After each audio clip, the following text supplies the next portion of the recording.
Okay, so Assalamu alaikum and welcome to my YouTube channel. So this is my first video on second year maths.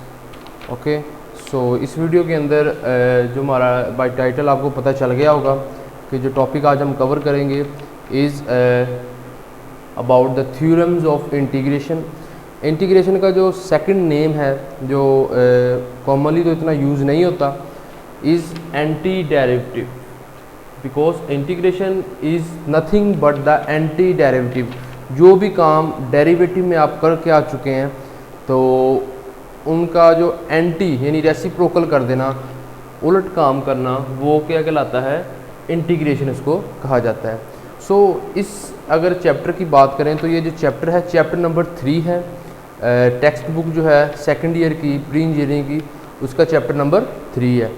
तो उसमें हम कुछ examples को भी discuss करेंगे। सबसे पहले मैं वीडियो स्टार्ट करने से पहले इस आज का जो लेक्चर है जिसमें हम थ्योरम्स ऑफ इंटीग्रेशन और एंटी डेरिवेटिव को कवर करेंगे, इसकी इम्पोर्टेंस को देख लेते हैं और फिर इसकी हम एग्जांपल्स की तरफ मूव करेंगे। ठीक है, तो इसकी इम्पोर्टेंस अगर देखें तो इंजीनियरिंग पॉइंट ऑफ व्यू से सबसे पहले अगर मैं subjective wise point of view से बताऊं, ये जो इंटीग्रेशन जो है इसका अगर देखें तो ये आपको तब आएगा जब आपको डेरिवेटिव जो है चैप्टर नंबर 2 उसी बुक में से चैप्टर नंबर 2 को जो डेरिवेटिव का चैप्टर है, डिफरेंशिएशन का चैप्टर है, वो आपको आना चाहिए। वो जो चैप्टर है वो प्री रिक्विजिट है इसका, मीन्स अगर वो आपको आएगा तो ये चैप्टर आपको चैप्टर नंबर 3 आ सकता है। सो अब हम विदाउट वेस्टिंग द टाइम चलते हैं अबाउट द इंट्रोडक्शन की तरफ। तो अब हम थ्योरम्स देखेंगे इंटीग्रेशन के और इसके अलावा और इसके प्रूफ्स भी देखेंगे, जो मेन थ्योरम्स हैं उनके प्रूफ्स भी देखेंगे। और इंजीनियरिंग पॉइंट ऑफ व्यू से मैं इसकी इंपॉर्टेंस बता रहा था कि इंजीनियरिंग पॉइंट ऑफ व्यू में थ्रू आउट कोई भी इंजीनियरिंग हो, इंटीग्रेशन डेरिवेटिव बहुत इंपॉर्टेंस रखते हैं। मींस कि जब स्टूडेंट्स जो है न्यू अपना यूनिवर्सिटी में जाएंगे और उनका जो स्टार्टिंग जो सेमेस्टर होगा उसमें जो सब्जेक्ट्स कैलकुलस 1 कैलकुलस 2 पढ़ेंगे, वो टोटली कैलकुलस 1 जो है वो डेरिवेटिव के ऊपर बेस करेगी और कैलकुलस 2 जो है वो इंटीग्रेशन पे बेस करेगी। सो इसकी बड़ी इंपॉर्टेंस है, तो गौर से आपने आज की वीडियो को सुनना है। तो सबसे पहले हम अपने पहले थ्योरम की तरफ चलते हैं। पहला थ्योरम वही थ्योरम जो डेरिवेटिव में आप पढ़ के आए हैं कि फर्स्ट थ्योरम हमको क्या कहता है कि सपोज एक फंक्शन है एफ ऑफ एक्स। ओके, इस फंक्शन के साथ एक कांस्टेंट ए मल्टीप्लाई हो रहा है। ओके, और we have to calculate its integration. ठीक है, and with a dx at the end. ये dx का मीन क्या होता है? Is differential with respect to some variable. Differential means के चेंज हम किस वेरिएबल के अकॉर्डिंग ले रहे हैं। अगर हम यहाँ पे dy लिख दें फंक्शन में, हमारे पास वो जो फंक्शन हमको गिवन है उसमें y नहीं आया, मतलब वो y का फंक्शन नहीं है, तो वो इंटीग्रेशन नहीं, उसके हम निकाल ही नहीं सकते। ओके, तो वो as a constant function treat होगा। ये बहुत इंपॉर्टेंट पॉइंट है कि जो फंक्शन की डोमेन मीन्स के फंक्शन जिसके ऊपर डिपेंडेंट हो वही उसी के अकॉर्डिंग dx यहाँ पे हम यूज़ करते हैं, डिफरेंशियल फैक्टर यूज़ करते हैं। तो थ्योरम की तरफ चलते हैं। तो थ्योरम क्या कहता है हमको कि कांस्टेंट जो टर्म है वो इंटीग्रेशन के स्टार्ट पे आ जाएगी। A integration F of x जो फंक्शन था as it is dot d of x. So this is first theorem. Okay, तो इसी के साथ हम थ्योरम नंबर 2 को डिस्कस कर लेते हैं।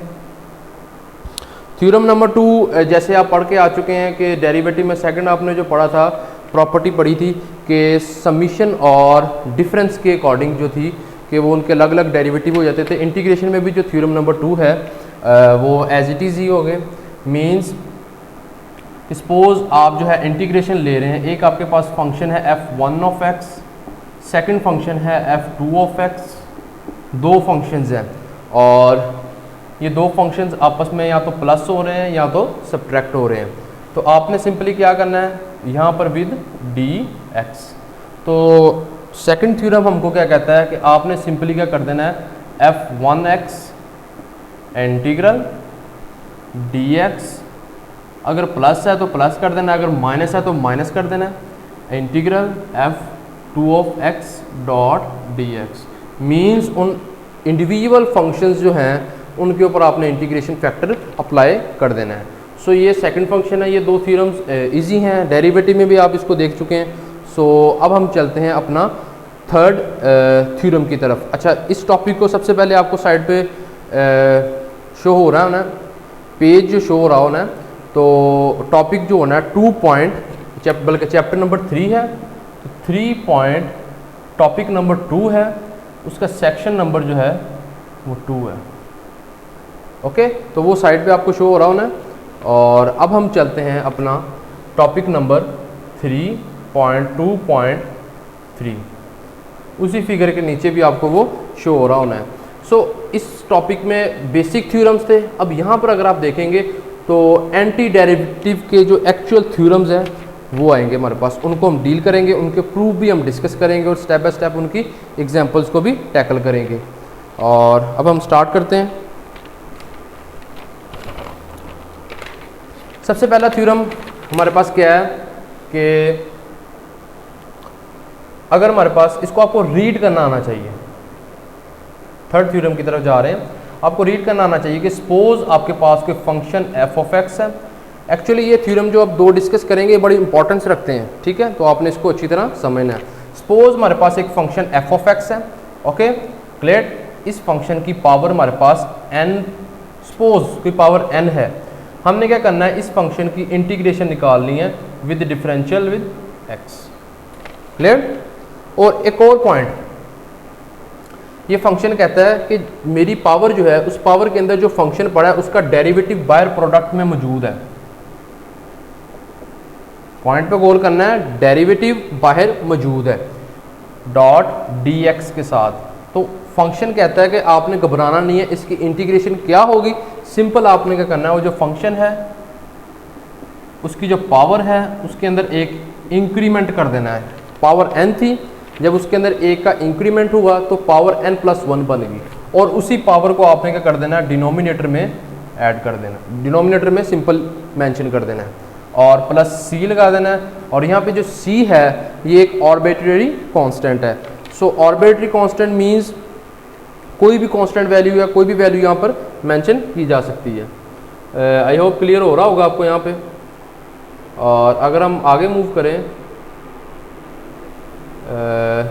यस, सो इस जो थ्योरम है इसकी एक रिस्ट्रिक्शन है। कोई भी चीज़ जो होती है ना, जब भी बनती है उसकी रिस्ट्रिक्शन होती है कोई ना कोई, मींस कुछ सम पर्टिकुलर सिनेरियो के अंदर वो क्या कर रही है, एग्जिस्ट कर रही होती है।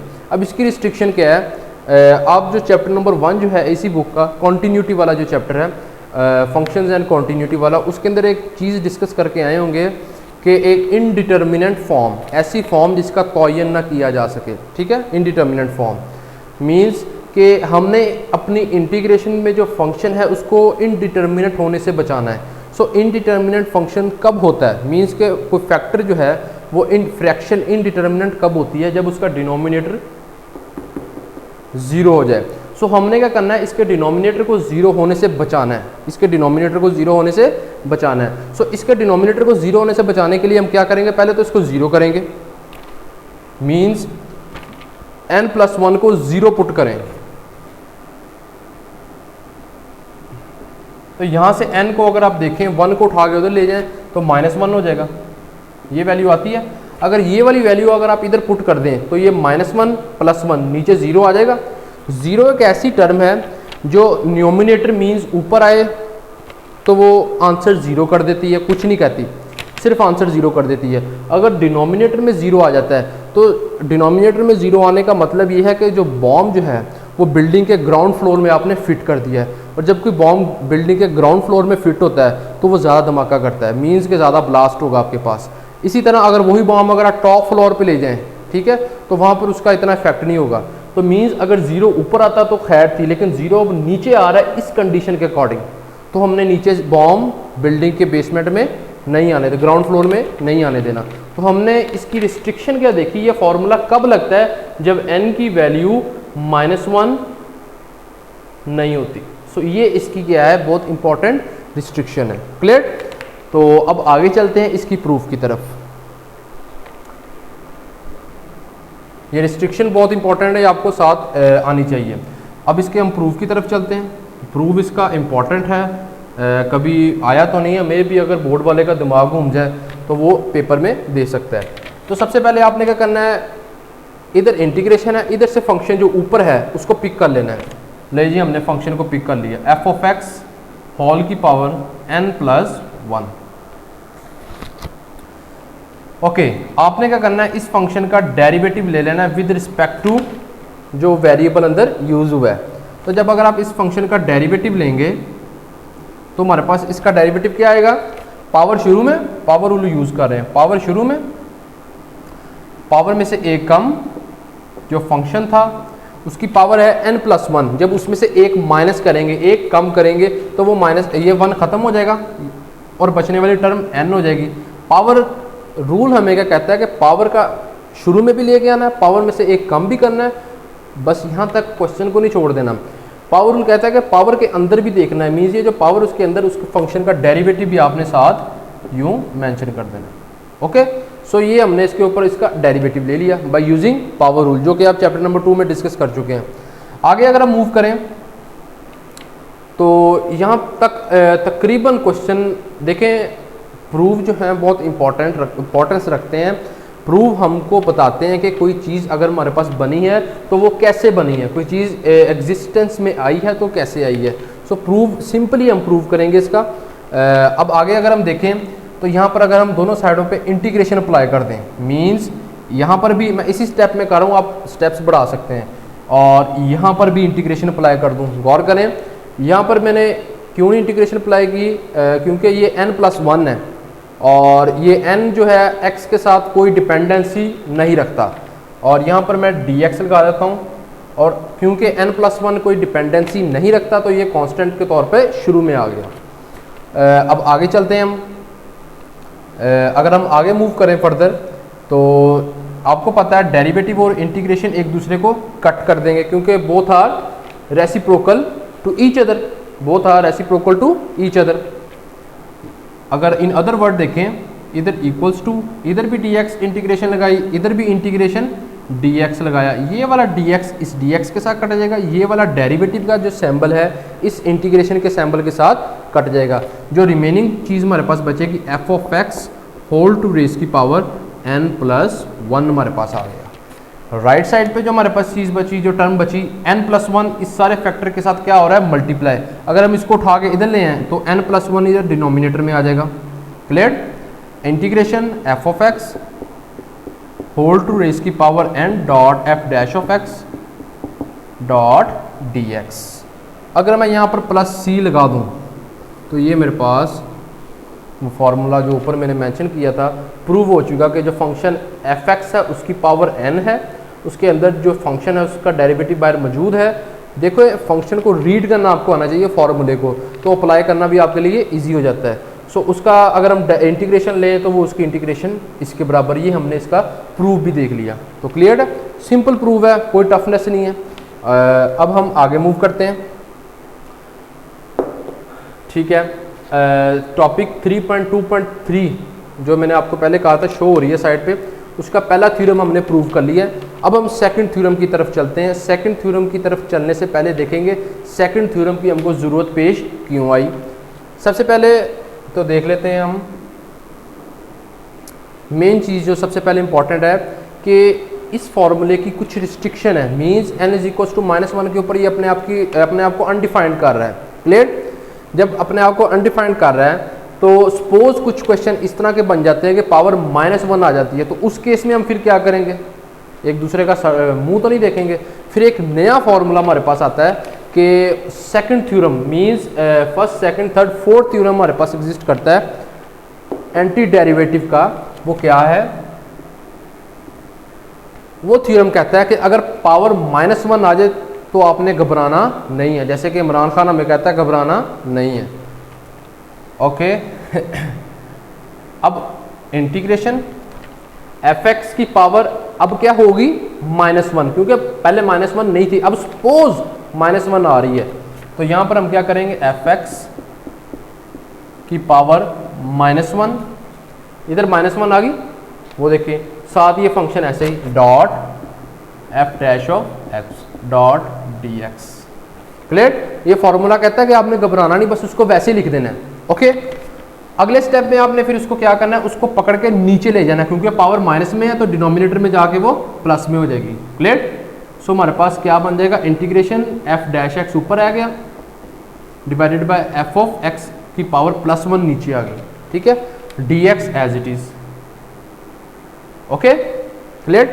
तो ये फॉर्मूला जो थ्योरम नंबर 4 जो हमारे पास आया वो कहता है कि आपने घबराना नहीं है जब आपने ऐसी सिचुएशन देखनी है कि पावर -1 हो जाए, मींस इसी की एक्सटेंशन है आगे। ओके, पावर -1 हो जाए तो आपने उसको डिनोमिनेटर में ले आना है। तो अब इसको रीड कैसे करना है, जैसे हमने इसको रीड किया था कि पावर के अंदर फंक्शन है, उसको फंक्शन है, उसकी पावर n है, पावर के अंदर का डेरिवेटिव बाहर मौजूद है, आपने पावर के अंदर एक ऐड करके उसी से डिवाइड कर देना है। तो इस थ्योरम को रीड कैसे करना है, रीड करना आ जाए तो आपको अप्लाई करना भी आ जाएगा। आपने देखना है नीचे वाले फंक्शन का अगर डेरिवेटिव ऊपर मौजूद है, नीचे वाले फंक्शन का डेरिवेटिव अगर ऊपर मौजूद है तो आपका जो आंसर है सिंपल क्या होना चाहिए, नेचुरल लॉग ऑफ नीचे वाला फंक्शन। जो नीचे वाला फंक्शन है आपने उसका क्या कर देना, सिंपल नेचुरल लॉग ले लेना। ठीक है, ये हमारे पास थ्योरम नंबर 4 है, मींस फॉर्मूला नंबर 4। तो इसका प्रूफ देख लेते हैं जल्दी से। जो की पॉइंट्स की स्टेप्स हमने इधर सबसे पहले हमने स्टार्ट किए, सबसे पहले फॉलो किए, वही हम इधर करेंगे। कि सबसे पहले क्या करेंगे, हम क्या करेंगे, ये इंटीग्रेशन है, इधर वाली साइड पे उसका रिजल्ट है, उसके रिजल्ट को पकड़ेंगे। जैसे हमने इधर से इसके रिजल्ट को पकड़ के इसका डेरिवेटिव लिया, तो उसके रिजल्ट को पकड़ के इसका डेरिवेटिव लेंगे। उसका जो रिजल्ट है वो है ln natural log of f of x. Okay, ये मॉड है। ठीक है, मॉड भी पॉजिटिव वैल्यू ली जाएगी, इसका हमने ले लेना derivative with respect two variable x। तो natural log means ln, logarithmic function का अगर डेरिवेटिव लें तो वो आप पढ़ चुके हैं चैप्टर 2 में, तो इसलिए मैंने कहा था कि चैप्टर 2 जो है वो प्री रेक्विजिट है चैप्टर नंबर 3 का, तो वो आपको आना चाहिए। ओके, तो ln का अगर डेरिवेटिव लें तो 1 ln x का लें तो 1/x होता है, मींस 1 फंक्शन। तो इधर फंक्शन fx है तो 1/fx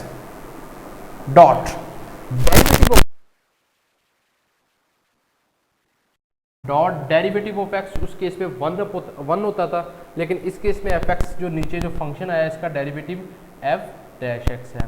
सो दैट्स वाई मैंने कहा था कि जो चैप्टर नंबर 2 है वो प्री रेक्विजिट है इस चैप्टर नंबर 3 का। तो वो चैप्टर अगर आपको आएगा देन ही ये चैप्टर आप कर सकते हैं। तो अब अगर हम आगे देखें तो इंटीग्रेशन अप्लाई कर देंगे, dx डॉट dx, ये dx इस dx को खत्म कर देगा, ये ऊपर डेरिवेटिव खत्म हो जाएंगे क्योंकि एक दूसरे का रेसिप्रोकल है। तो रिजल्टेंट जो हमारे पास आएगा natural log of f of x is equals to integration 1 की जगह ऊपर एफ डैश एक्स 1 से मल्टीप्लाई होगा एफ डैश ऑफ एक्स, नीचे हमारे पास एफ एक्स आ गया डॉट डी एक्स प्लस सी, अगेन एक आर्बिट्री कांस्टेंट हमने यहाँ पे अप्लाई कर दिया। सो इस तरह ये थ्योरम जो हमारे पास कंप्लीट हो जाएगा, थ्योरम नंबर 4। और यहाँ इस तरह हमने ऑलमोस्ट 4 थ्योरम जो मेन थ्योरम थे इनकी स्टेटमेंट्स को देखा, इनके प्रूफ्स को देखा, और अब इनकी जो एग्जांपल्स हैं, इनकी वीडियो काफ़ी टाइमली होगी, टाइम काफ़ी हो गया होगा वीडियो का। इनको मैं इसके पार्ट 2 जो है एक्सरसाइज 3.2 के ऊपर उसमें इसको कवर कर लेंगे। इसके अलावा कुछ इंपॉर्टेंट MCQs होंगे रिलेटेड टू आपके जो सेकेंड ईयर के बाद जो पेपर्स आप यूनिवर्सिटीज़ के लिए देते हैं, NTS हो गया, इसके अलावा ECAT हो गया, MD-CAT तो मेडिकल का है, NET यानी नस्ट एंट्री टेस्ट, उसके रिलेटेड जो मोस्ट इंपॉर्टेंट MCQs होंगे उनके साथ भी हम नेक्स्ट इंशाल्लाह कुछ आने वाली वीडियोज़ में डील करेंगे। ओके, थैंक यू, अल्लाह हाफिज़।